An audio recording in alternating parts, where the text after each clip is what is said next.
Welcome to Leading for Wellness. I'm Liesl Bernard, CEO of Kalon Executive Search. Each week, we'll dive into the journeys of visionary wellness entrepreneurs, uncovering their secrets to success. Get ready for insightful conversation that will inspire you to elevate your business and prioritize your well-being. Let's dive in.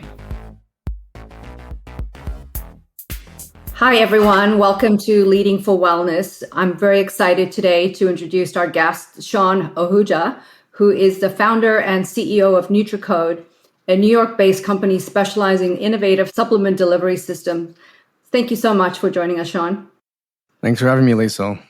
Well, to start off with, I would love to tell our listeners, or have you tell our listeners a little bit more about Nutracode and how you got started in founding it. Yeah, absolutely. Little background. This business is really a lifelong pursuit. I started it in my late 20s with a partner from India, and we've since grown to having production in the US. And we specialize in a liquid capsule and beadlet capsule, and a lot of combinations related. So if you've ever seen a product that has a liquid in a capsule with a little particles or beadlets floating around, that might very well be us or something that we had a hand in. So that's our niche. And it's a pretty complex format in terms of nutraceuticals and dietary supplements. So CDMO, Contract Development Manufacturing Organization, that's what we would call ourselves. And we really focus in on R&D, innovation. Our customers are very much big on creating something brand new from scratch that's never been seen before in the market. And I think that's what drives their success and what motivates myself to also infuse some of the creativity into the products that we make. Amazing. And how did you come up with this niche in the market? It's a good question, actually. So the original genesis of where the light bulb went off was, it was back around 2014 or 15 when I actually saw a capsule that was being produced at the time in India, which was a much, much earlier generation of a liquid capsule. And just to show you what that might look like, this is kind of, you can see the liquid floating around and with the colors in there. This is the more recent version that's something that we make. And back then it looked a little different, but essentially it was the same thing. And I saw that and said, whoa, this is cool. I've got to learn more about this, because we were doing different import exporting activities and just getting started in the industry really. And we were trying to find a niche that wasn't as crowded yet. So the beadlet with the liquid capsule and just beadlet capsules, these like pink beadlets in capsules, things like that. That's what we do.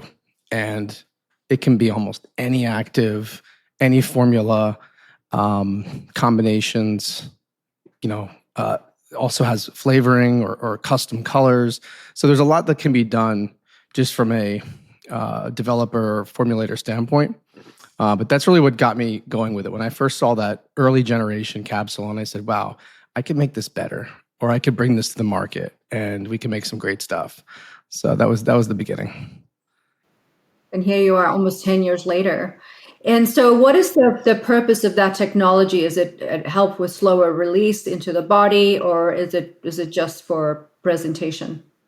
Yeah, that's actually that's an interesting one, because it can have a lot of different applications. There's a lot of applications, whether it be sustained release, like you mentioned, or there can be certain coatings that are employed that actually coat the beadlet and create this vehicle so that the active is delivered in certain parts of the digestive tract.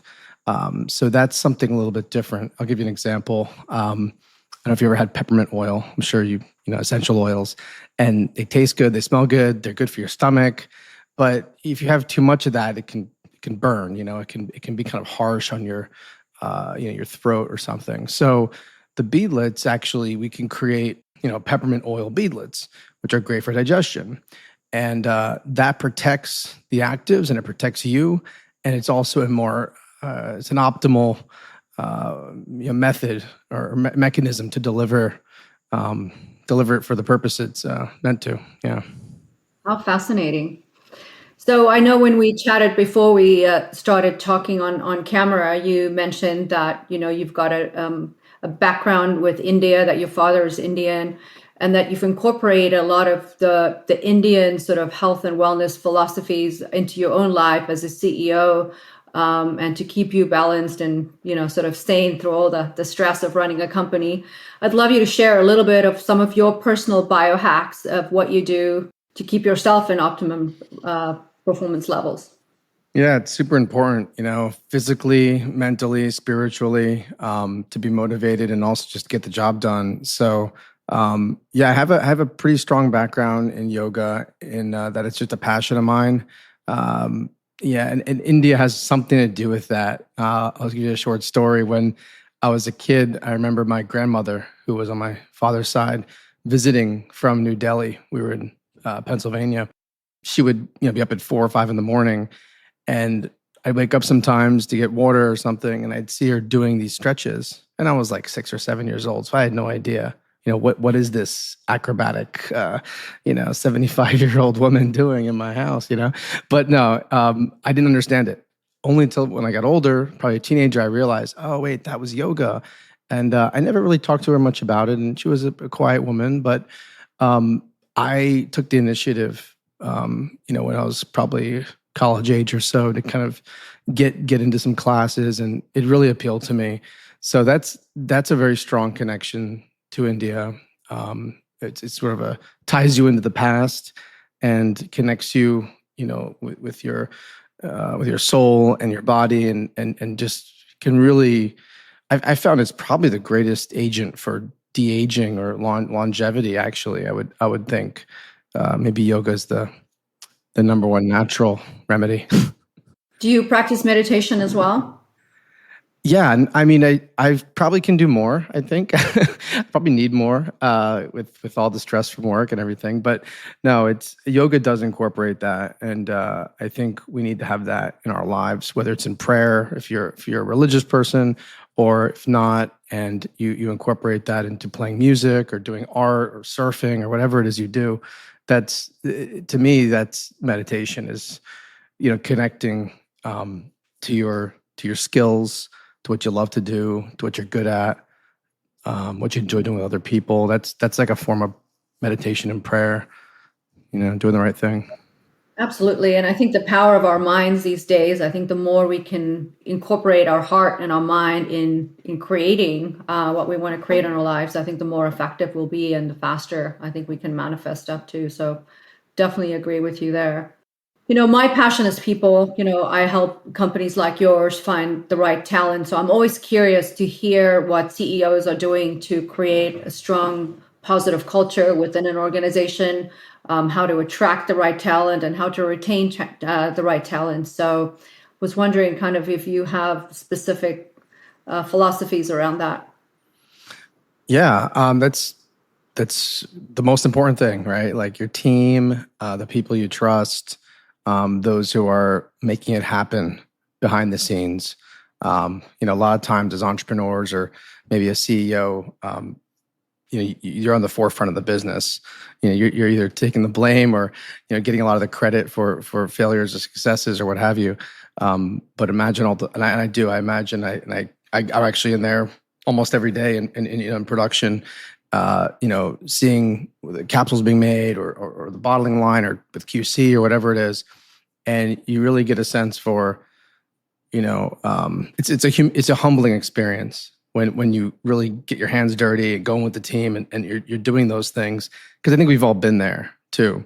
So, it's an important, I guess, life lesson as well as business skill, to respect the people you work with and also bring on people you like, people you get along with, and you have this kind of mutual rapport. That's just like, for me, that's very high on the list, because if you don't get along with either it be your employees or your business partners, your vendors, whatever it is, it's just going to be a drag. You're gonna have challenges. So I look at when you say talent and you say team and, how do you bring in the right people? A lot of it, some things are your choice, some things are not your choice, right? You may be able to choose, your salesperson or your accountant or something, but maybe a supplier or maybe an investor, maybe you can't really choose them sometimes. And I think it's super important for everyone to be treated equally in a positive way, and not necessarily to think of, what can you do for me today mentality. It's more of what can I do for you? What can we build together? And how are we all kind of in one ecosystem? Because the supply chain, you think of it as like a chain, but it's actually like a circle, So we kind of like are all in this together.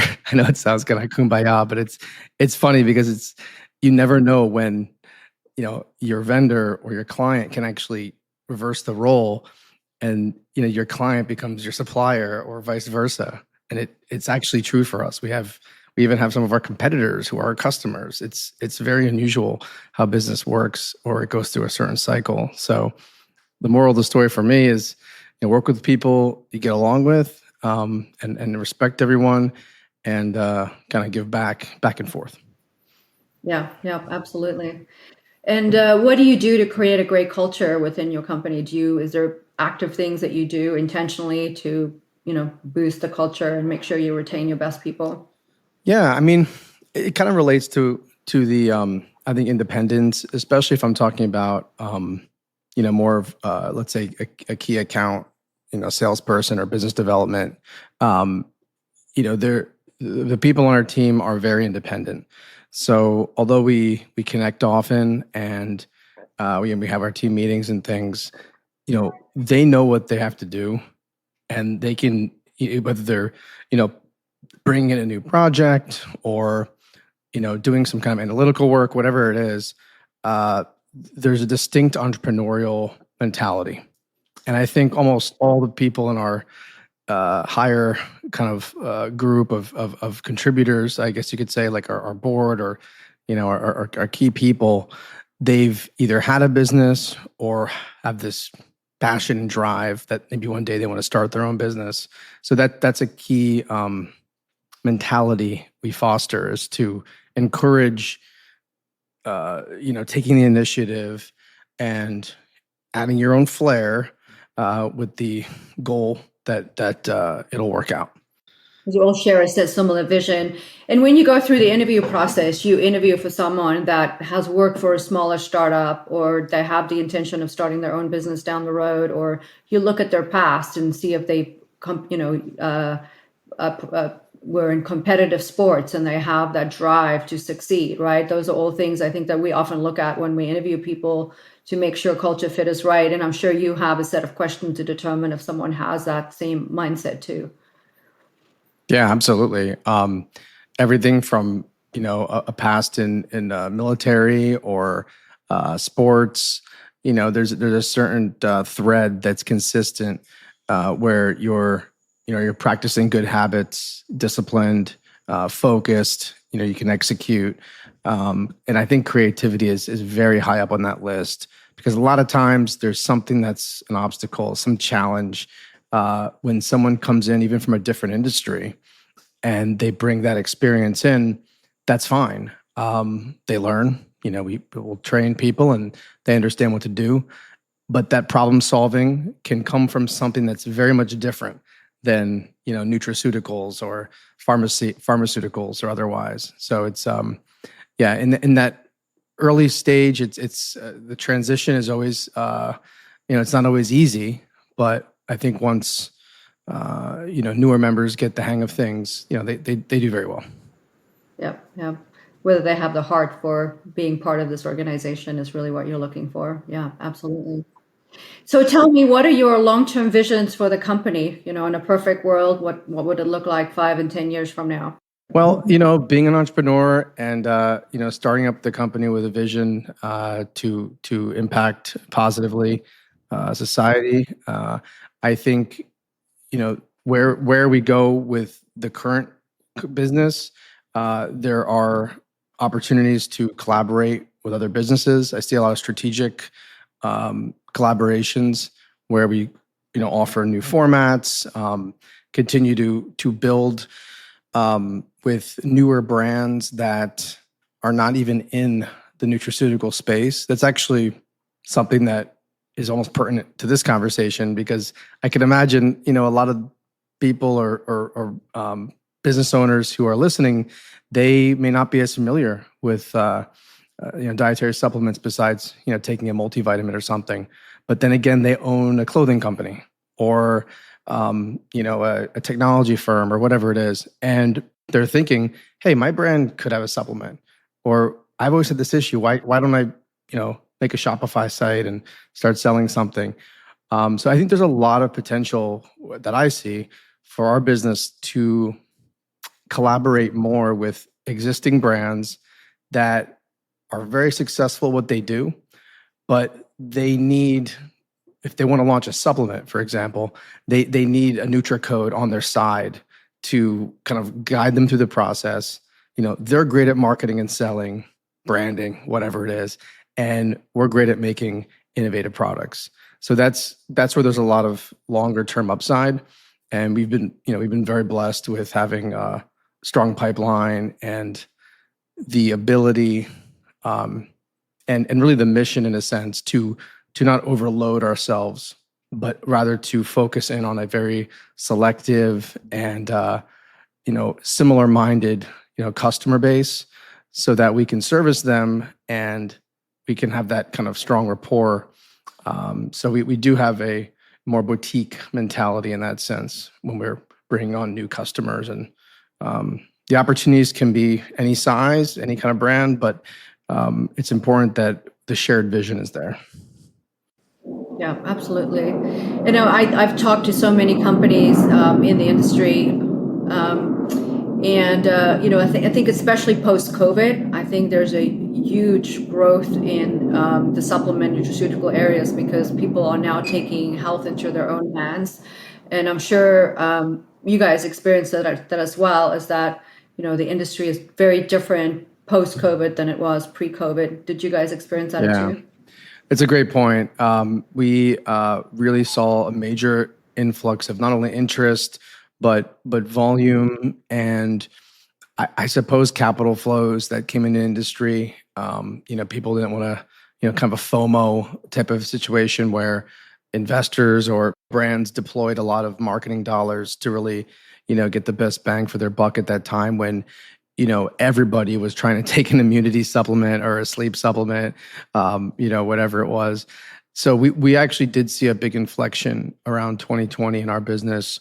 We had already been growing up to that point, but I think we launched a lot of products in the early 2020s there, and I think the industry itself gained almost a new image of legitimacy, and like, we're here to stay. If you look back like 2010 or 2005 or something, it was more of like you go to GNC or something. No offense to GNC, they're great, but it's just, there's so many new and innovative outlets now for finding health products, whether it be bars or shots or different programs, and the personalization has gotten just so deeply integrated to the individual now. So that inflow of interest plus aggressive companies with investors has just led to so many interesting ideas, and we hopefully have contributed to that in a good way. Yep, absolutely. So, can you tell us a little bit about some of your top products that you're manufacturing right now, or is that confidential?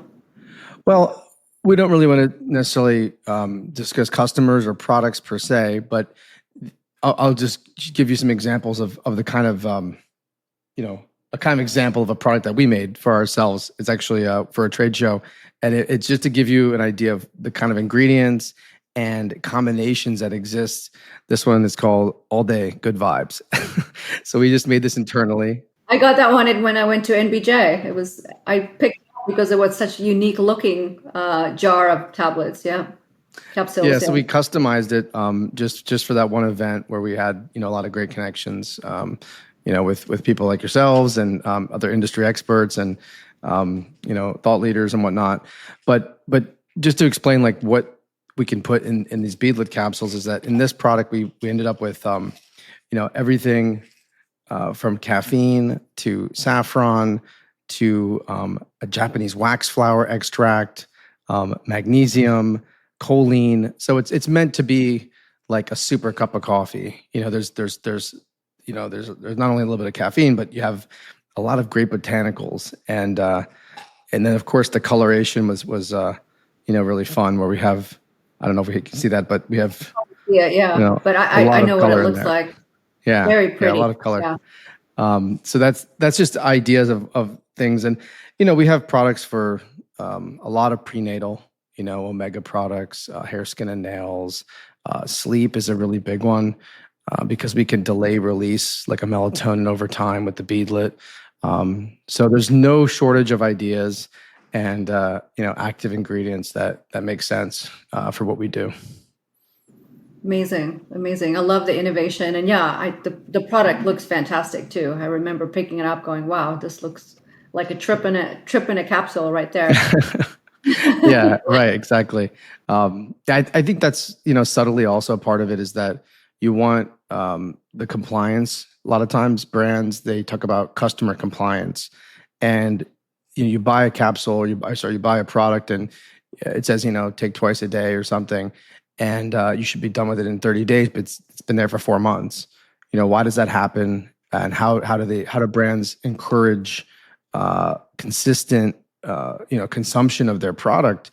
And part of the reason is just recognizing it. Oh, I have 20 products on my shelf. This one's bright and looks great and it's exciting. I'll take that one every day.